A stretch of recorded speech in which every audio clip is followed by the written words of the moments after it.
Have you ever heard on the news, Pakistan's GDP is growing, or the country's GDP has fallen?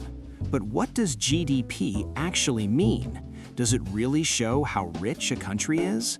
Let's break it down in the simplest way possible. What is GDP? GDP stands for Gross Domestic Product. In simple words, GDP is the total value of everything a country produces in 1 year. This includes goods like cars, clothes, food, services like education, hospitals, transport, and banking. If it's made inside the country, it counts in GDP. So think of GDP as a big scorecard showing how much economic activity a country has. How is GDP calculated? Consumption, money people spend, food, phones, clothes, rent.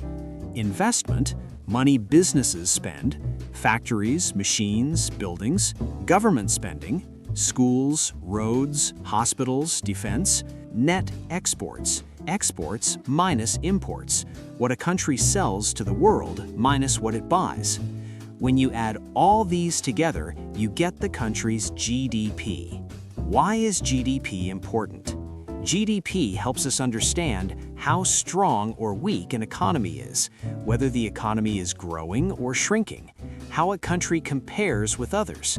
If GDP is increasing, it usually means more jobs, more production, more income. That's why governments and economists care so much about GDP. Is GDP everything?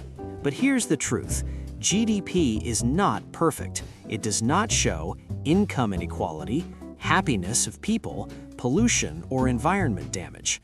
A country can have high GDP, but many people may still be poor. So GDP shows economic size, not quality of life. So to summarize, GDP means total production of a country. It measures economic activity. It helps compare economies, but it doesn't tell the full story. Understanding GDP helps you understand how the world's economies work.